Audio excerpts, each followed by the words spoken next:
Hello,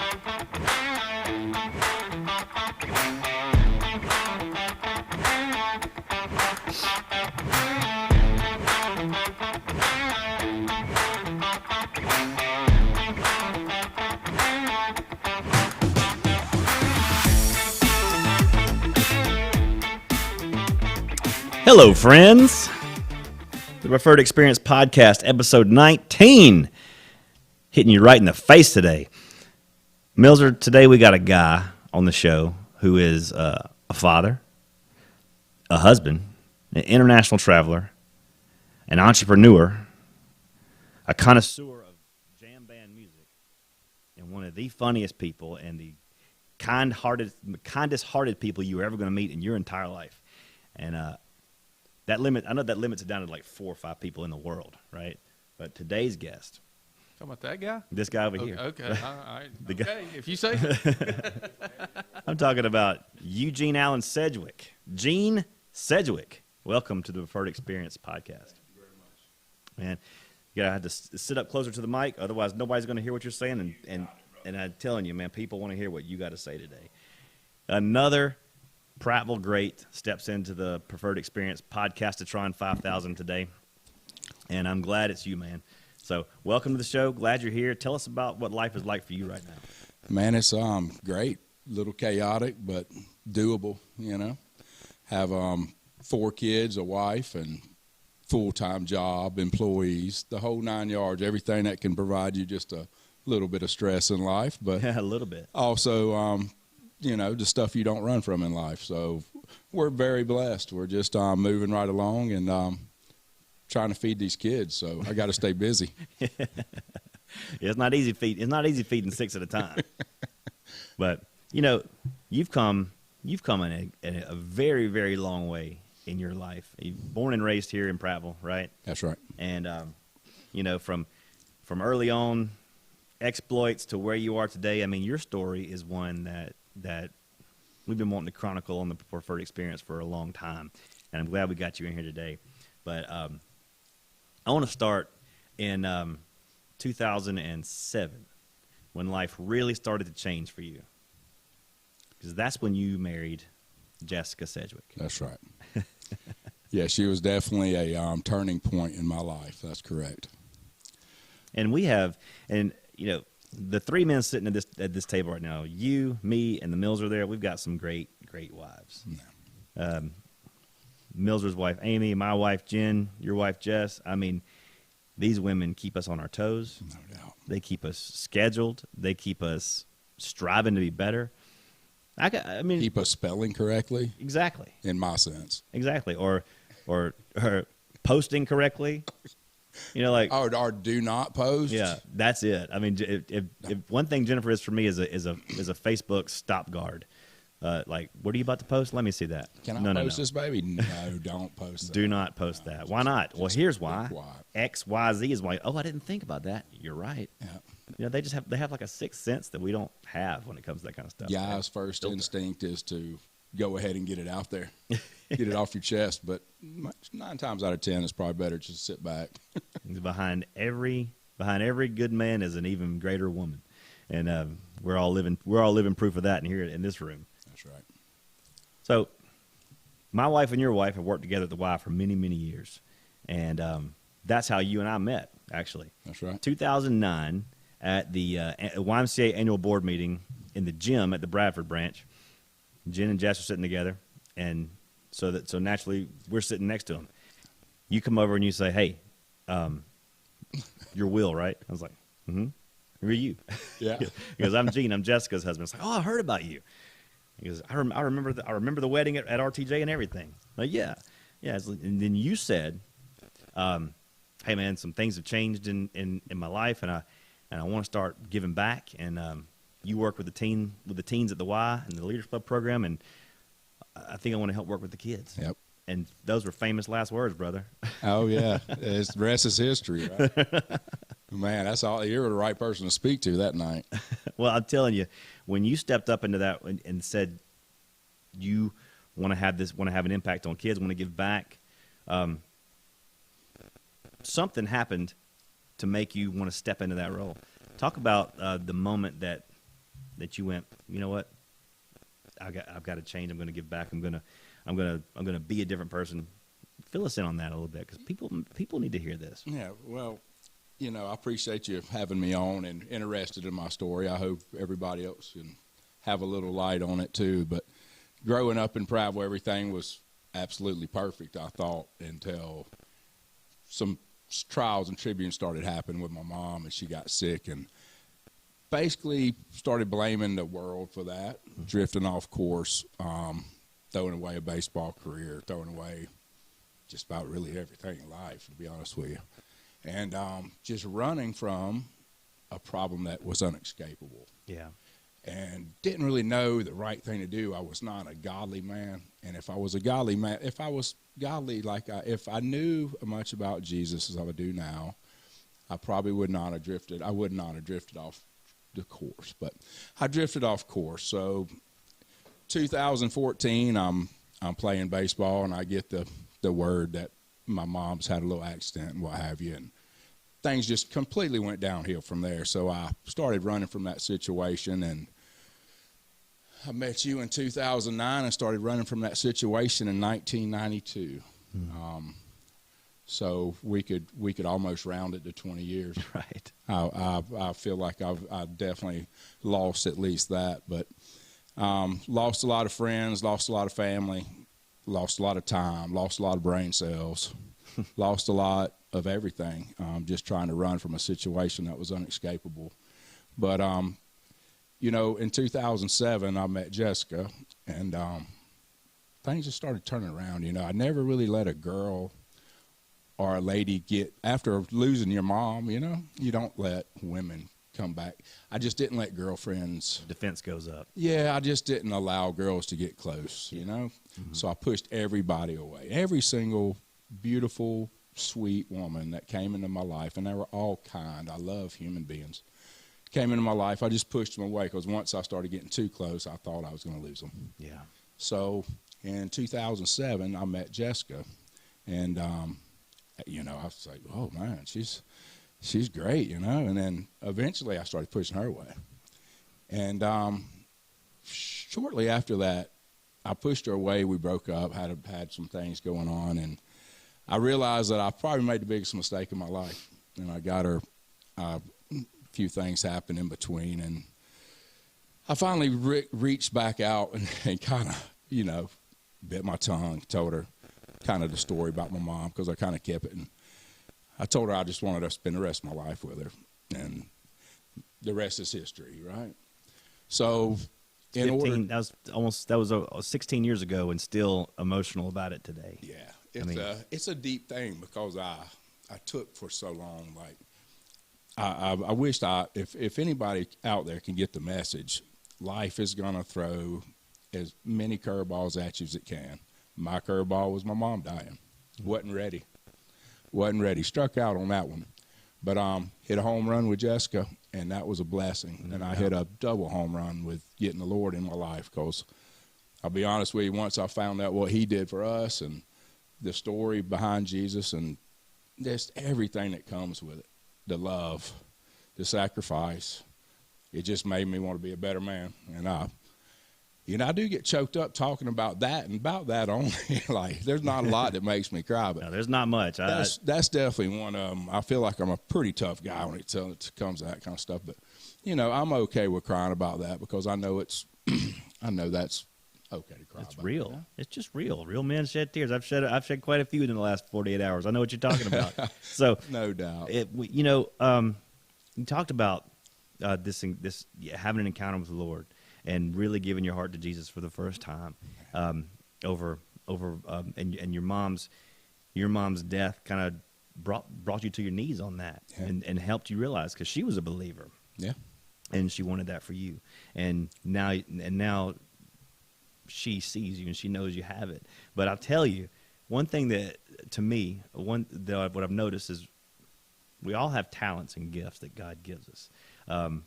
Whether you're a believer or not, you have talents and abilities you're blessed with. You are an encourager, you're a motivator, and you're a shepherd. I mean, you look after people. You just genuinely care about people. But when you gave your heart to the Lord, it's like those abilities in you became like supercharged. It sure did. And man, it's put you on a whole different plane.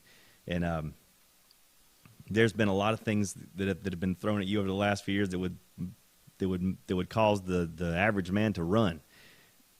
But because of your supercharged abilities to stand in the gap, because of relationship with Christ, you don't run. That's right. I've been in a way hardened by the troubles that life throw at you, and I'm still human and still get affected, but I try not to let the outside world see that, and I try to deal with it more biblically than I do with the stuff I used to deal with it with, which are not the things you want to deal with troubles with. So sure, yeah.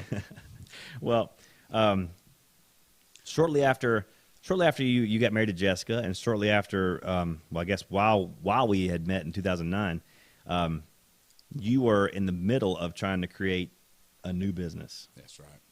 Supreme Greens Turf Management. In the turf business, they reign supreme. That's right. And I'll tell you, what you've been able to create over the years with that company is just phenomenal. The way you treat your employees, the way you handle your business, the way you put yourself out there is just fantastic. But that didn't come without some scrapes and bruises along the way. You had some pretty interesting jobs before you became the owner and founder of Supreme Greens. Talk us a little about your professional journey to where you are today. Well, I wouldn't necessarily say it was a professional journey, but I think I've done everything under the sun, from chicken coiling on a chicken farm. Chicken culling? Coiling. It's called, you go in and you coil the chickens that are weak or going to taint other chickens. Like you go into a chicken house with a couple thousand chickens and you see one limping, you've made yourself a PVC pipe, and you have to terminate that chicken. And what is the process there?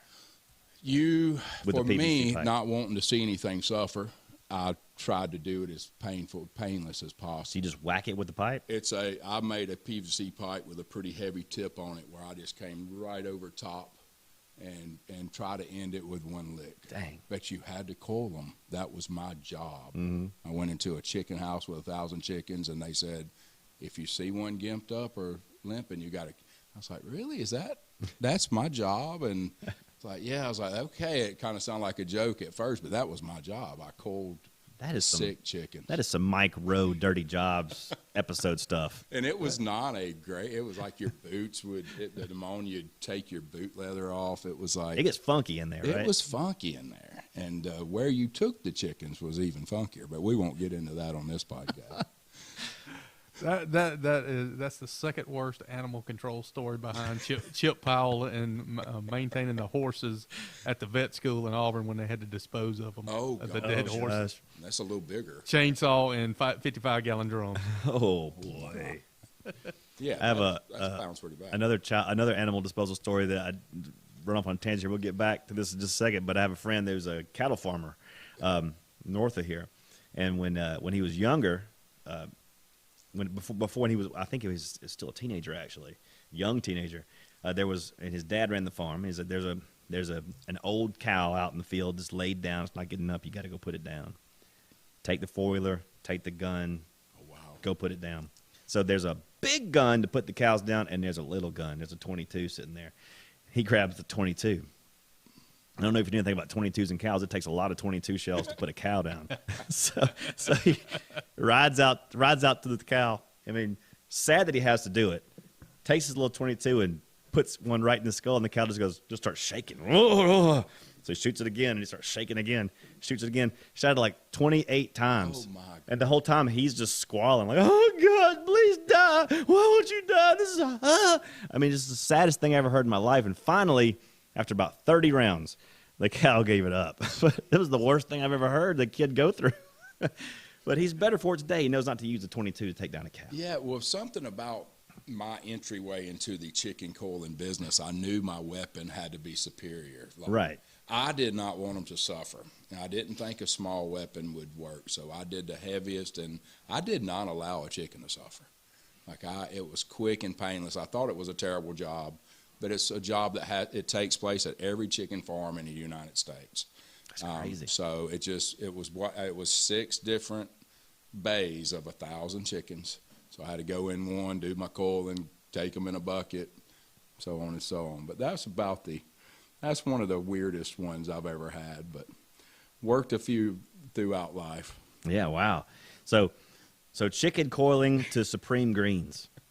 Now, when you first started Supreme Greens, you had basically a tank top and a lawnmower. That's correct. I was called the Kenny Chesney of the lawn business. That's right. Yeah. My buddy Jody Cavers, he works for a big company in QC Scapes now, but he came down to visit me one time. He was letting me subcontract out this apartment complex, my first big gig, and he pulls up on me, and I got my tank top on and rough blue jeans, and he jumps out and says, "Dadgum, Kenny Chesney, you got it taken care of today." And ever since then, I wore a collared shirt, and I was like, well, your appearance is pretty big when you're trying to run a business, and I was more concerned about the heat, and so you can buy shirts that aren't hot, and they don't have to be cut offs. I found out, so that was a nice experience. Quickly found that out that there are non-cut off shirts that are quite comfortable. We were like as little as possible, like we wore. But when I got called Kenny Chesney, although I love the artist, Kenny Chesney is a great artist. I just did not want to be called Kenny Chesney. Right.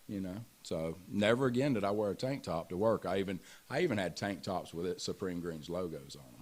You threw those all out. Custom made, man. Custom made tank tops. But no, never again, man. He made me dressed apart. So, well, and you slowly grown this company, and you've gone from just the turf maintenance side of it all the way down to now chemical treatment. That's right. And that's no easy task to get certified in that. No, it's not. We started off doing course maintenance in 2008 when I got laid off from the housing industry. And once the housing market crashed, I went full time and started giving a few people my weed control jobs. One of them was True Green, and they came behind me and tried to take a apartment complex from me. Mm-hmm. And I was like, well, man, that's not right, So I was like, well, maybe I need to get my license. I started looking into it, and I was a basic guy when it came to school. I didn't really get too involved. I did enough to graduate, but that OTPS license that I had to take for my chemical test was pretty intense. Did a lot of studying and passed it on the first time, but I studied longer than I was. I passed the test without taking it to study more. Yeah. And it really helped me out. But now we're a fully licensed chemical provider, and been so since 2013. So it's been a blessing, now that we can do both. We can come in and do the whole thing when it comes to your lawn maintenance, from the chemicals all the way to the maintenance of the yard. So it's been a blessing. Absolutely. Yeah. And we talked about this off air. There's a whole lot of management and maintenance companies in the river region. Yeah. And you would think like, well, there's got to be something to separate. So I see a distinct separation between Supreme Greens and the other guys. So what separates you from, what'd you say? So what makes Supreme Green reign over the rest? Well, I tell you, man, the dedication to the product, like I've always been a firm believer in the details. You come in there, everybody you call says they've weed eated. We have our own way of weed eating. There's a way that we do it. You look back and you got grass coming out of concrete. You just have to see the fine details on what's not supposed to be there. It's kind of, in a way, it's art. How would you want your house to look? Yeah. And if you're going to do this for the rest of your life, then you want it to be perfection. And we really strive on that, from our weed control all the way down to our maintenance. Now, we do make mistakes. We have, we train, but I go back behind each property and check it out, and we try to critique in a kind, gentle manner. I try to run the business more biblically than I do as a dictator. I guess I don't want to. I've never been to, like, we take off almost 2 to 3 weeks at Christmas, which might be my downfall, but it drives the morale up in the company. And so if I see somebody that's made a mistake, I will walk them back through it and gently tell them what we need to do as a company to make it better. And I just think it's really paid off, Yeah. Just the paying attention to details. Sure. So, yeah. The way you take care of your people, though, is really, really remarkable to me. I mean, there's not a lot of lawn maintenance companies and chemical treatment companies that would pay their employees year round. Right. There's an off season for sure. Yeah. But you recognize, hey, my guys, they have families, they have people they're responsible for, they have bills. We need to pay them year round, and you do that, and that's no easy feat. It's not, and it started off way harder than it is now. It's gotten easier the bigger we've got, but at the beginning, and I've done that since the beginning, I keep everybody through the winter, so I put everybody on salary, and I got all these guys in the lawn care. Man, that's crazy, man. I just give my guys a couple $100 during the winter months and whatnot. I'm like, well, my guys kind of need the same money during the winter they need in the summer. So I just decided to put everybody on salary, and it works out for me because I feel like my heart's in the right spot. Yeah. Nobody's suffering at Christmas time. Nobody's, why is my check $200 instead of $500 or what have you? I just do it for the morale, and I know everybody has a family, so we just want to keep them going. And it creates brand loyalty too. I mean, you're not going to get that deal hardly anywhere else. No, you're not. And it's like at the beginning, it was, my winters were tougher than some of the employees, but it was like, I know when I come into spring, I'm going to, like at first it was Tyler and Josh. I know I'll have them in spring. I won't have to look and train somebody in March. Right.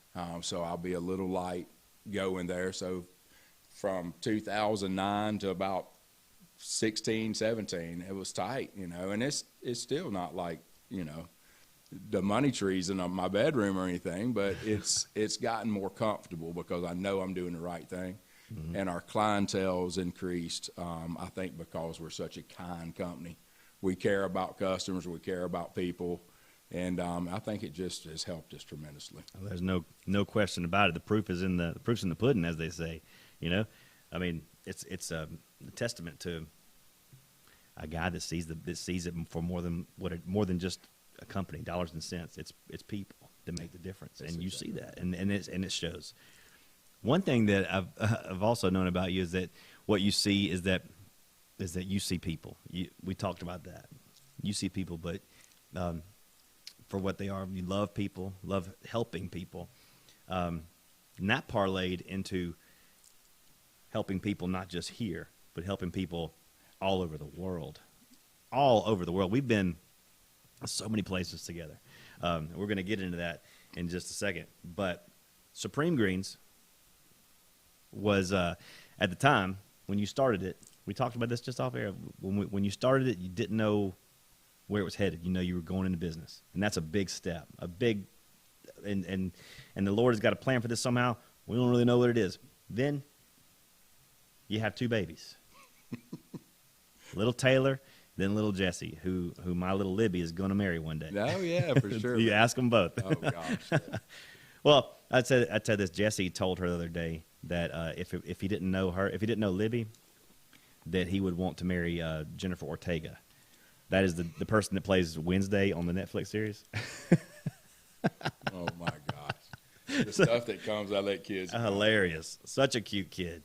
So you've got this tight little family of four now, and life is good. And then something happened. God had other plans for your family. He's going to grow it in a way you didn't anticipate on growing it. That's right. Yeah. Talk to us about that. Well, I think it was just from over praying. Jessica and I went through a miscarriage early on, which was pretty tough. And that, we were very excited because that would have been the first kid my mom would have got to see before she passed. But lost Blueberry, that's what we named the little baby we lost. But lost Blueberry, and for 5 years we couldn't have kids.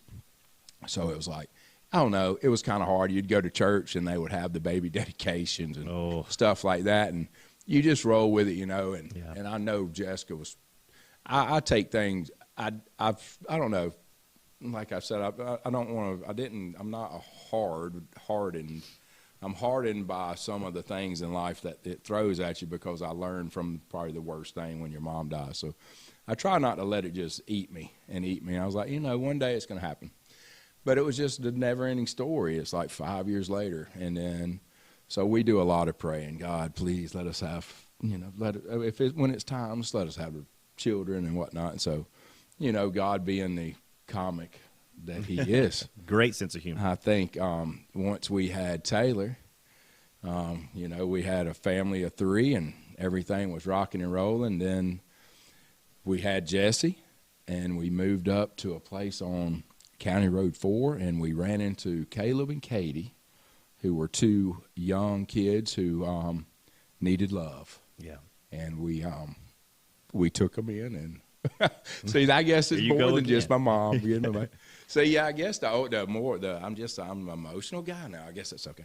But no, we took in Caleb and Katie, and now we have a fully adopted, like they are ours 100%. And so now we have a family of 6, and we are blessed beyond means. And I know that's why, everything happens for a reason. Supreme Greens is growing so I can pay the pantry bill.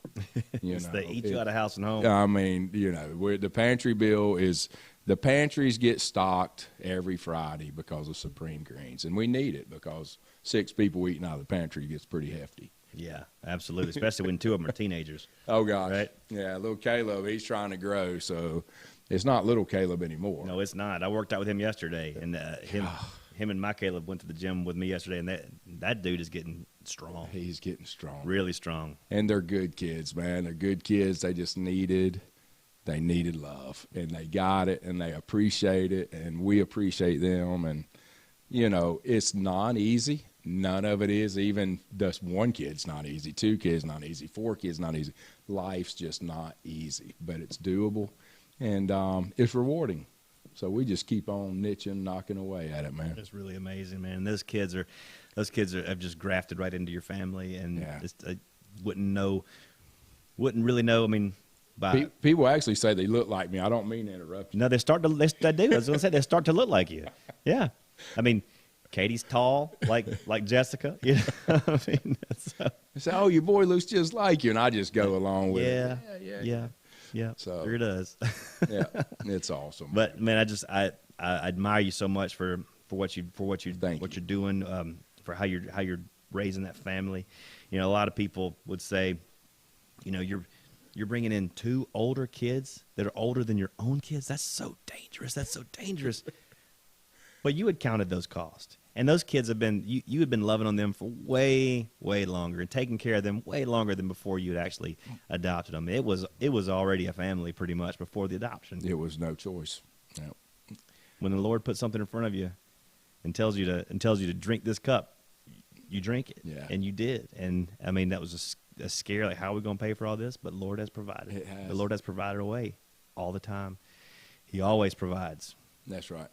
And it's, the love that, you go into any situation with love, and if you end up coming out with 2 extra kids, then it's just more love there, right? That's right. And I've just learned to love, and the consequences are they fall by the wayside. They're not that tough, Yeah. Not tougher than some of the roads I've crossed getting to them. Right. So we just roll with it, and if there's more kids to come, there's more kids to come. But we're just out there to care. And your house there at the end of Corley Road there has become like a safe haven for lots of kids. There's a lot of kids there at some point. Yeah. I mean, it's like a school at times over there. It's like how many kids are here now? 1, 2, 3, 4, 5, 6. I mean, they know that's a safe place where they can be, and you don't. You're like the Y. You don't turn anybody away from inability to pay. No. And I've taught 3 young 14-year-olds, well, Chance is 13, how to drive a stick shift. Yeah. I mean, Lost I feel art. like I'm doing good things up there. Exactly. No, they're seeing the love of a Heavenly Father through what you're doing with them, and that's just it's remarkable to me. Well, thank you very much. And one thing, I want to shift gears for a little bit here. Speaking of the love of a Heavenly Father, it's been our desire for many years to take that message to the world. We say it all the time at the end of service at First Baptist Church, the Great Commission, right? Go therefore into all the world. and all the corners of the world, teaching them all that I've told you. The Great Commission, baptize them in the name of the Father, the Son, and the Holy Spirit, teaching them all that I've told you, and behold, I'm with you in the age. We say it every Sunday, and we put that to task over the last few years through the YMCA Global Leaders Program.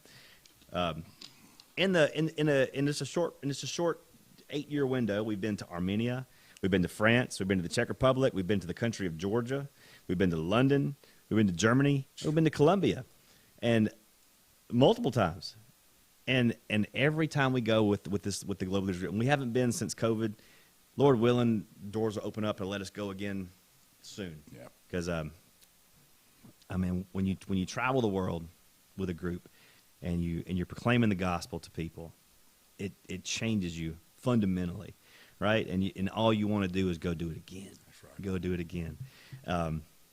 And we could go on and on about those trips, but it seems like every time we go anywhere to a foreign country, we get into some kind of I don't want to call it like not a problem, but like hijinks or chicanery or we get bamboozled, but something happens every time.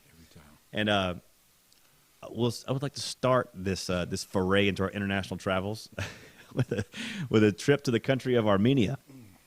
Now, Armenia is a tiny little country, about the size of Maryland, sandwiched in between Syria and Iran and Azerbaijan. Not friendly countries, right? And north of Armenia is the country of Georgia, which you can actually travel into. But if as an American, you're not traveling into the border states. That's Turkey, Syria, Iran, Azerbaijan. You're not going there.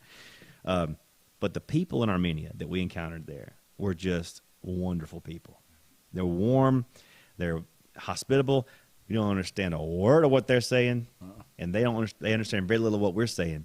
But somehow, some way, you manage to make lifelong friends despite a language barrier. And that's the Lord doing things like that, like overcome these language barriers. But you in particular made some lifelong friends in Armenia.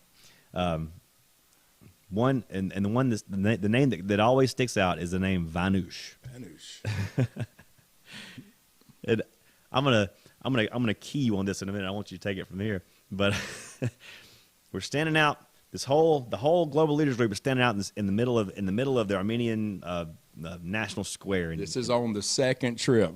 Second trip. You've already made friends with Vanush, and on the first trip. On the return trip, we're touring Yerevan City Square, beautiful capital.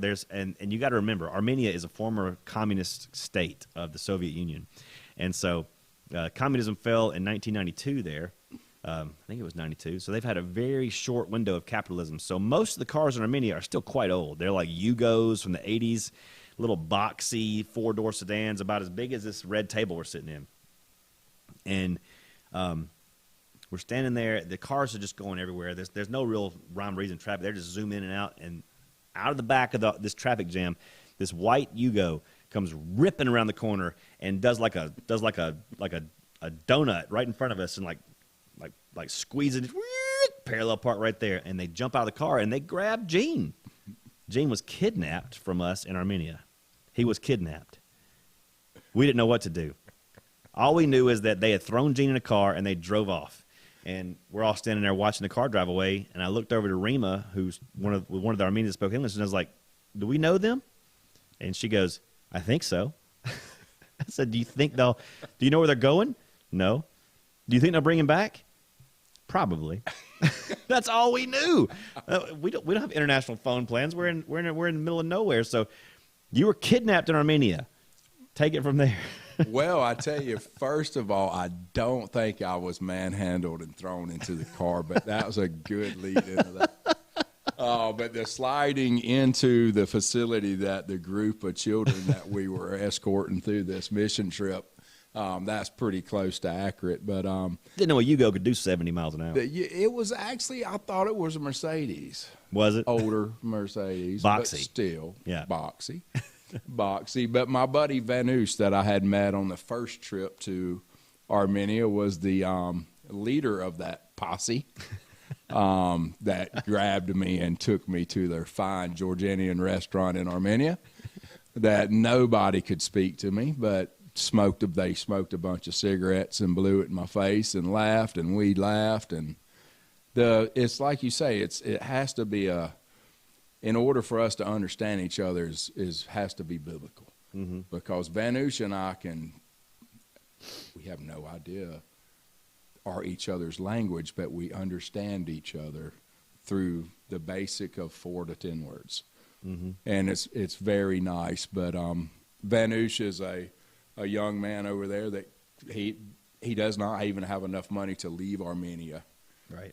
Very sad situation for a lot of the Armenians. And, they took me to a restaurant. We ate, we drank, we socialized, and then they brought me back, 4 or 5 hours later. And everybody was worried if I was going to get back. But, I'm a big boy, and, we were going to find our way back somewhere, somehow. Yeah. Meanwhile, the rest of the group's going, God, it's been 5 hours. What are we going to tell Jessica, Yeah, no doubt. It might not have been the best decision of my life, but I made so many bad ones. It was probably one of the better, consider some of the bad ones I made in college and high school. I was like, well, this is not too bad. Well, given your history, if anybody was going to get kidnapped, it's best that it was Gene, because he can definitely get back. I'm going to get out of the car. I might not know how to get back, but, I'm not, We're going to find somebody that speaks some English. We're going to get back. Yeah. But it was good times. And Vanush, man, what a great young man. I still to this day help him out with a number of different things throughout life, and we still stay in contact. Great human beings over there. Love the Armenian people. They are right now still under attack, getting bombed in the northern part of Armenia by the Turkish, and it's they have a rough life. We take for granted a lot of things that we go through, but those guys have a really tough time what they're going through right now. But I'm glad I got to meet them. The mission trips are such a blessing in so many ways, and that's one of them. Yeah. But they don't come. Getting to Armenia does not come without its share of prevails and dang near tragedies sometimes. Because let me tell you, you can't get there from here. You go to Atlanta, and then you head to either Frankfurt or Vienna or Paris, and then there's another 5-hour flight from there into Yerevan. Difficult, to say the least. But the most difficulty we ever had getting there was when we had to go through Charles de Gaulle Airport in Paris, France. Wow. That was horrible. Terrible. There was about a day and a half layover in Paris, and we set it up that way so we could see Paris. So we could take the kids to see Paris and show them all the sights, and before we head over into Armenia. And the first mistake we made was getting on a Parisian commuter train with an infant. Worst experience ever in transportation. How old was the baby that's at this point? Taylor might have been 1. Taylor might have been a year old. Sweet little baby Taylor. And we get on what looks like a normal Paris commuter train. Was not. It was in the middle of a heat wave, and there's no air conditioning in Paris because they don't believe that it gets hot there. It was 95 degrees, and we're in this aluminum can with all the windows shut down, and you can't open them, and it is boiling in there. And people are in there shoulder to shoulder, nose to nose. You can't even get a breath in. And all of a sudden, I look over from the side, and I see little Taylor being hoisted up in the air on like crowd surfing, trying to get the baby some air. And you finally had to just bail on it. Yeah. And walk the rest of the way. We got out in not even the right spot, and just had to get air. Yeah. We were beginning to wonder if we made a mistake on our parenting skills, but we know that all paths are not going to be easy. But we were like, this is our little 1-year-old, She's a little subject to heat and stuff like that, but a little nervous there. But everything worked out great. We just had to get off the train. Yeah. Yeah. We were staying at a hotel that night for the layover, and we ended up separated from the hotel by about 3 blocks, but it was getting late at night because we went to see the Eiffel Tower and everything and see it at night and have crepes underneath the towers like that's what they tell you to do, right? So we're 3 blocks from the hotel, but there's no walking path to the hotel. So you got to find some kind of cab because it's like basically the French interstate right up underneath you. Dangerous walking. No, you can't walk it. You got to find a cab. Well, all the cabs shut down at like 10 o'clock. And so found a Lebanese like private cab driver who was just hanging out where we were hanging. He's like, you want to go 3 blocks over? That's going to be 60 euro. 60 euro is like $85. And you remember David McDowell was with us on that trip. Big Dave. And none of us had like a lot. We had changed most of our currency into dram because we were heading to Armenia. That's their currency. Only a few euros between us all. And somehow or another, we came up with the euros to get us from this place over to Indiegogo Hotel where we were staying. And David McDowell was so mad. He was so mad. And he gathered all the group together. And he goes, if any of y'all ever come back to this place ever again, I'll kill you myself. So mad. Well, we did get there, though. We got to the hotel, got on the plane to Armenia. Armenia 3.0, fantastic success. Coming back into Charles de Gaulle Airport. We get there with a 4-hour layover. Plenty of time to figure out, to get into the international terminal, checked in, get on our Air France flight back to Atlanta. We've got a kid with us on that trip that is about to start, that has to report to West Point Military Academy the next day. All right, he has been accepted into West Point. If he misses the day he's supposed to be there, he don't get to go. Like it, I don't know if you know about West Point. It is not easy to get there. Like any of the service academies, Air Force, Annapolis, and the Naval Academy, or West Point, it takes an act of Congress literally to get in, and he got in. And we about jeopardized that. He just about lost his appointment because of us. Not because of us, because of Air France. Sure. So I would caveat this next what I'm about to say with this statement. Air France is horrible. It's horrible. You might think Southwest has had their problems. It's not like Air France, especially the Charles de Gaulle Airport. So we're in this line forever. We're there 4 hours in advance, and the line just is moving like turtles. It's not moving fast at all. And we finally get up to the point where we're supposed to check in, and we've got like an hour before the plane takes off now. Been in that line forever. And so Jennifer, my wife, bless her heart, sweet little Jennifer, goes up to the desk, and she's checking everybody in. And the ladies the little French ladies at the desk go, Monsieur, we are not finding your names. You cannot board the flight. We do not have a names. And Jennifer's like, no, look, here's our tickets. Here's our paper tickets. We need to get the boarding passes. We got to get in. No, man, we cannot find your names. We don't here. There's nothing here. And Jennifer, they tell you must get out the line, go to customer service. And Jennifer's like, we are not going to customer service. Not getting out of the line. She raised her voice so loud, and like all our little global leaders, they got their bags in their hand, and she's like, drop the bags, drop the bags, drop the bags. And she goes up and she goes, I've never seen her get this way before, but she went postal. She does not get that way. And she goes very often. She's pointing her finger at the girl across the desk. She's like, I want the CEO of Air France right here, right now, with a big check for $25,000, because that's what we paid to get on this flight that you won't let us on. Now you make something happen. And she goes, well, monsieur, look at we see your names now. You may go. Just like that. As soon as an American lost their cool, the Frenchies gave away, which is very, very symbolic. I was about to say that's commonplace, man. Very, Come on. Very commonplace. Very commonplace. So they caved. They let us go. And as soon as we got the tickets, like the plane was going to leave in like 30 minutes. It was long, and she turns to Ken, and is like the West Point kid, is like, you run. You cannot miss it. We can. You can't. Now you go. And so Ken is like, he's gone. He's gone. He is lightning out of there, and he can run like a gazelle anyway. He was gone. He was like, forget y'all. I'm going to West Point. Have a good life. Yep. And he has had a good life. He has had a wonderful life. The dude is like exceptional, an exceptional American. We finally make our way down. We got babies with us. We got Taylor with us. We make our way to the Air France, the jetway to get on, and they're scanning the ticket. Everybody's going. You've got Taylor under your arm. Scan the ticket, Monsieur, the baby, right?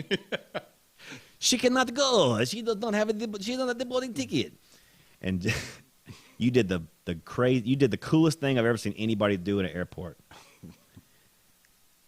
He takes his sweet little 1-year-old child and sets Taylor down on the ticketing table. And he goes, all right, you keep her. We're gone. And he starts walking down the jetway, and Taylor starts looking at him like, is this okay? Okay, Monsieur, the baby, you cannot leave the baby. She goes, nope, yours, we're gone. We're going to America. Bye. Just like that. And then finally they go, Monsieur, please, just take the baby. We will figure this out. And so Gene's like, that's what I thought. Takes the baby, takes Taylor on the airplane, and somehow it all worked out. It worked out. But our pictures are up on the wall at Charles de Gaulle. Gotta be. Yes, it was a man. Do not accept airline bookings from these people. I'm sure there was a few more things said, but we'll keep that off record. That's for another day. You better believe y'all are the example of this is what you deal with Americans. This is exactly why what we it is. do not like Americans. Yes, stupid fat Americans. Set his baby on the counter.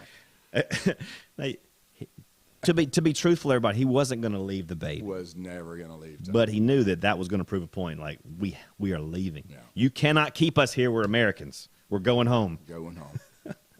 And at that point, we were ready to go home. We were ready. It's been a long trip.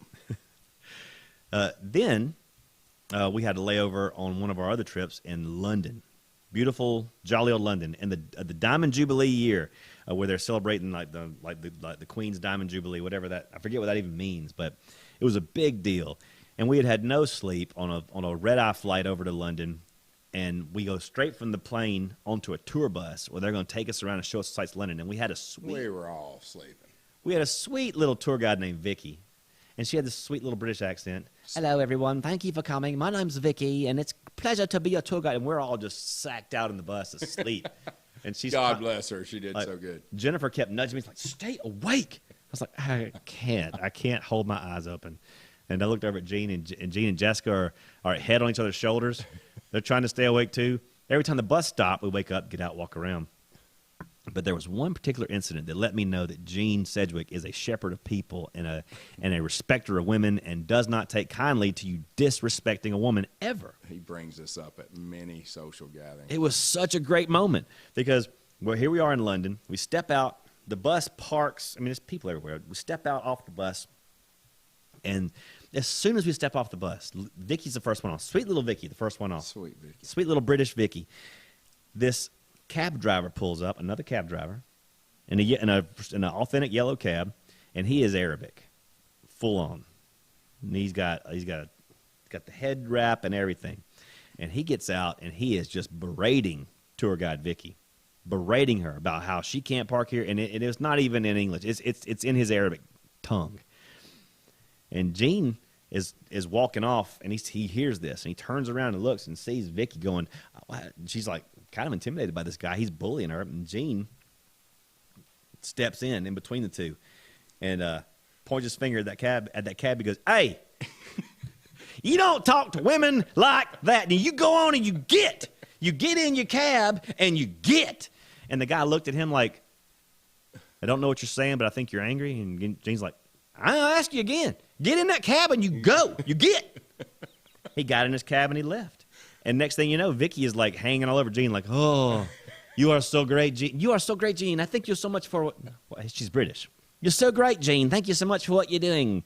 And like from then on, Gene and Vicky. You got to remember all is different. Gene and Vicky were best friends. Vicky liked me. Vicky's sweet though. Very sweet. I'm not a big fan of being mean to people. So yeah. You never have been. No. And I thought that's the first time I ever saw it. Like Gene have to step into action to defend a woman or to defend anybody that's getting bullied. But that's your shepherding instinct, man. You've got that in spades. And after that, I was like, that's a real dude right there. Well, thank you. My wife was probably telling me to come on and stop. So I appreciate you admiring that. Yeah. And I was once he got in the cab, I was like, "Yeah, that's right. Get out of here. Get out of here." once he had They officially turned around. When you point. Oh yeah. Yeah. There's nothing more international than the point. Yeah. Right? Please tell me at some point he said, "Get on out of here." It was like you get on out of here and you get. My country accent so good at parties. Like, You get down that road and you get. It was beautiful. So beautiful. As long as I live, I'll never forget that. Thank you. I'm glad I could give you a memory. And then, of course, you can't forget our trip to the Czech Republic for the YMCA World Festival.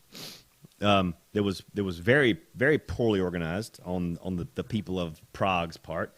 They stick us in this. They've got to have housing for thousands and thousands of people that are descending onto Prague for this World Festival. The cool thing about the World Festival is there's 92 countries there, and the common language of the festival is English. So you're speaking with people from all different cultures. They all speak English. And there's no language barrier. So it's like, here we go. We're about to make some gospel noise up in this place, right? And so the housing becomes a problem. The housing becomes a problem because there's not a lot of air-conditioned locations in Prague, right? So, again, another former communist state that's full of communist hostile locations. And they put us in this place called Hvezda. Hvezda. I'll never Listen forget to that real well and never, ever visit it. Never. If you go to Prague and you're looking for a place to stay, don't stay at Hvezda. We're in there. We're in this place. It's this 5-story block building made of concrete and concrete, right? And it's obviously it's communist era construction. Nothing fancy about it whatsoever. No air conditioning whatsoever.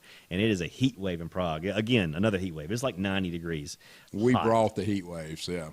It's the Americans in there.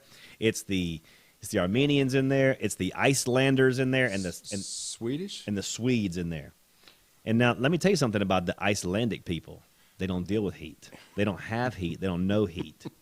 And this place is like humid and dank and awful. And so we're walking down the hallway, and here come these Icelandic people in their underwear, like women and men both together, like, and ready to take that off because they're dying of heat. They're like, it is like Satan in here, man. And speaking in their Icelandic tones. And so we're like, look, guys, this is not typical American standard living. But we have to understand that people live like this all over the place. We're going to have to get used to this. We're going to have to suck it up for a week and get used to this. And so we said, fine, we will. So we unloaded our stuff at Hvezda in these awful gulag style rooms. Head over to the festival for the first night, and during the festival came like a sure enough southeastern thunderstorm, like the kind the kind we saw yesterday. Massive thunderstorm. Bad. Low intense over bad. They don't have that there. This was another rarity because of the heat wave. So we had thrown all the windows open at Hvezda. Thrown them all open because we got to get air circulating. We come in back to Hvezda and everything is soaking wet. There's 3 inches of water in the floors, on the beds, everything. And so this is where Jen and Jessica spring to action again with their YMCA contacts. Yes. Thank God the YMCA of Spring Hill was there, and we had a USA contact there, and they pulled us out of that place into like what was like a 4-star hotel. It was a 20-star hotel after staying the night in that. It could have been a Motel 6, but it would have been a super quality motel. So nice. Spent the rest of that time, got out of there pretty unscathed, but Hvezda, avoided at all cost. It was horrible. It was bad. It was really horrible. Well, we did these forays into the English, into the European countries for a while. And it's like, okay, time for a change of pace. Let's go south of the border. We established a relationship with the YMCA of Colombia. Colombia, Pablo Escobar, that kind of thing. Bogota, Medellin. We were going to be working with the YMCA in their ongoing effort to educate and refuge the people that have lost families and lost houses over the cartel wars and the Liberation Republic Army or something like that, LRA, whatever that. I think that's what it is. And so we're in Colombia now, in the jungles of Colombia, outside Bogota, and we got into one of the worst medical episodes we experienced. I mean, I would say this is the worst that it ever got on any trip. What happened to sweet little Jessie? Yeah, it's pretty bad. We're at this old mission post schoolyard, and there's a playground there, and so Libby and Caleb and Jesse and Taylor, They're all just littles right now. Jesse's probably, what, 3 right now? 3, yeah.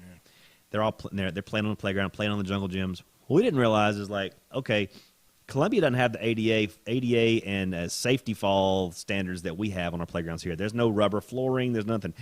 Underneath this jungle gym, it's just bricks. It's just bricks. Hard, yeah. Little Jesse falls through the cracks of the jungle gym, head first into the bricks. And we're like, wow, he might have a concussion. We need to go through the concussion protocol. But we come to find that it was worse than that. Yeah. I mean, Jen's on the phone with the insurance guy with the Y, trying to get situated. We're going to go to a hospital to get Jesse checked out, and guys like, yeah, as long as he's not throwing up, he should be okay. And as soon as he does that, Jesse's like, blah! He's like throwing up everywhere. I'm like, oh my gosh, hurry! So come to find out, Jesse has a cracked skull. Yeah. The X-ray showed that. Amazingly, he recovered, like, quickly. And there was something to be said about the translator that was with you that night. You stayed all night in a Colombian hospital with what was his name? Danny. With Danny the Colombian. Oh, if it wasn't for Danny, it would have been a mess. When you go into these places and you put yourself out there, things happen. And we have some of it's funny, some of it's sad, some of it's scary as all get out. But the Lord is with us on every step of those trips, and it's just been remarkable. Like, I mean, you can come out of that knowing that your son cracked his skull, but the story is, let me tell you about Danny. Let me tell you how great Danny was. He stayed with us the entire time, and miraculously Jesse healed so quick. That's right. So quick. I mean, that's not a quick heal, and Jesse was back on his feet like it didn't happen in 2 days. Very scary moment for our parents, new parents. Yeah. Foreign country, shiesty hospitals. Now, I say shiesty. The actual doctor that we ran into, very knowledgeable, but the language barrier was tough. Danny helped us through that. But to have your son with a cracked skull hours away from any hospital, throwing up, mom crying. Yeah.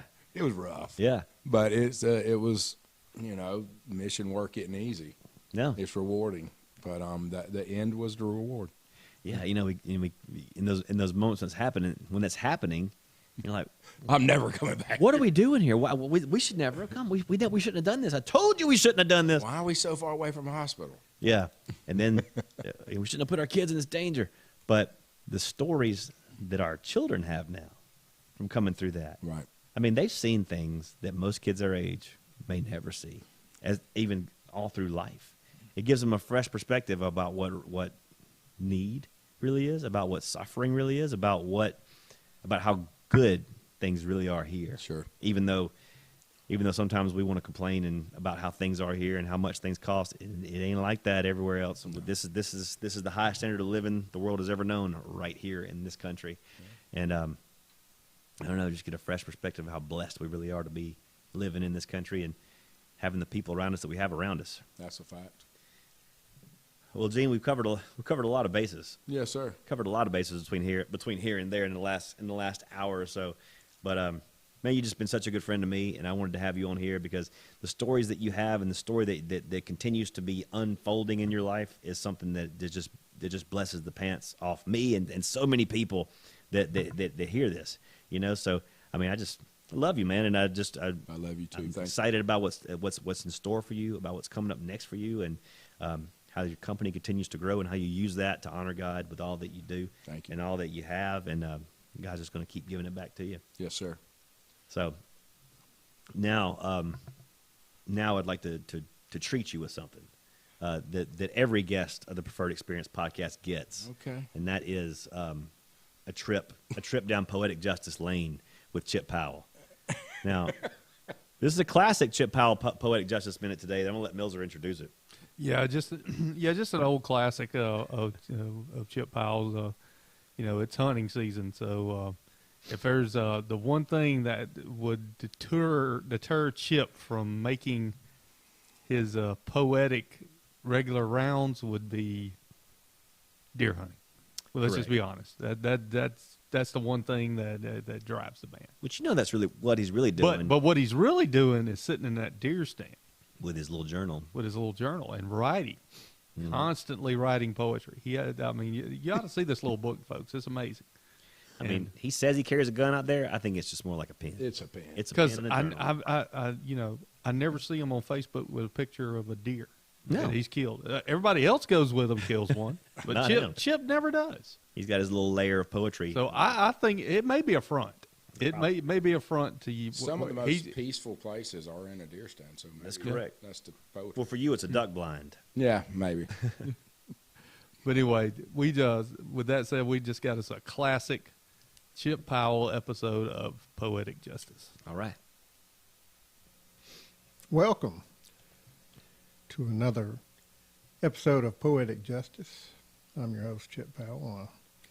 We've been talking lately about my co-host joining us, but I understand he was at a Pensacola Poetry Fest this past week, and this week he's actually in another poetic festival in Saskatchewan. But he'll be joining us hopefully next week.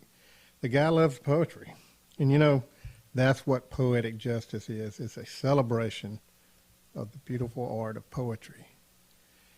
Today we come with the 19th century superstar poet, Emily Dickinson.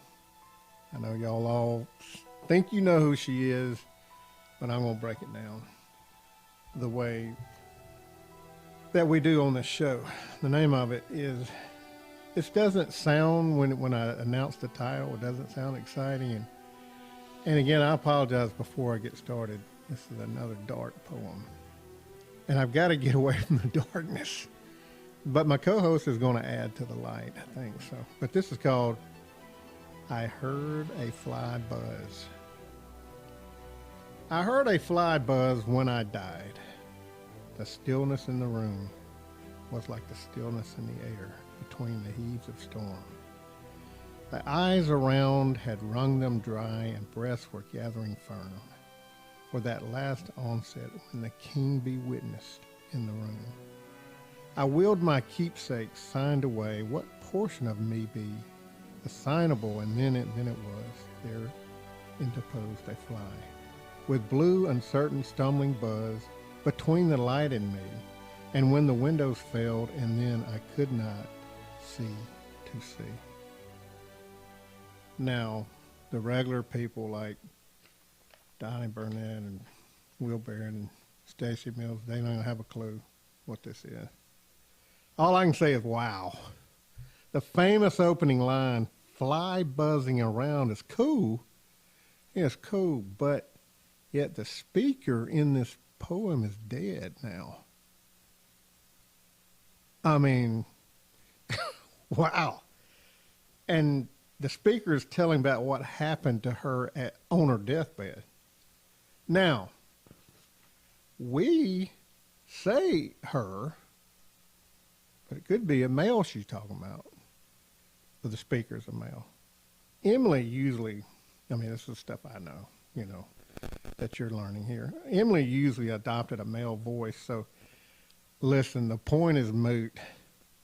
I'm going to break this poem down by Emily. This is so dark that it explains why Emily never married and she rarely left her bedroom. That's all I got to say about that poem. Thanks again for joining another exhilarating episode of Poetic Justice with me, Chip Powell. Thank you. He really loves Emily Dickinson. Super. It's like his favorite, except for Helen Steiner Rice. Doesn't he have an Emily Dickinson sticker on the back of his truck? I think he does. I think he might actually. It just says ED. It says I think it means Emily ED. Dickinson. Yeah. Doesn't that mean Emily Dickinson? I'm not sure. Danny, it's all confusing at this point.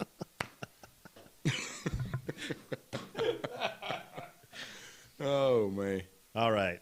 Well, see, a treat. Yeah, right? man. That's Treat all. for the senses. Yeah, no doubt. So now, the way we close every show, Gene, is with a motivational minute from a guy that you know very well, head football coach of the Prattville Junior High School football team, Donny Burnett, the Come Cats. on, Donny. And he talks about you a lot too. Donny does? I told Donny a couple weeks ago that Gene's coming on the show soon. He goes, Gino Sedgwick's coming on the podcast? I was like, yeah. He's like, I remember Gino, man. Woo. Donny's seen some growth and some failure from me, buddy. He's like, you want to talk? That's what he said. You talk about a man that's a changed life. That one right there. In 7th grade, I didn't think he was going to make it. Man, 7th grade was rough too, and that was before my mom got sick. You the man. Well, we're going to close it up with the motivational minute from Donny Burnett. Take it away, Coach. This is Coach Donny Burnett, and here's today's motivational minute. Be miserable or motivate yourself. Whatever has to be done, it's always your choice. If you change the way you look at things, the things you look at change. This is Coach Donny Burnett, and that's today's motivational minute.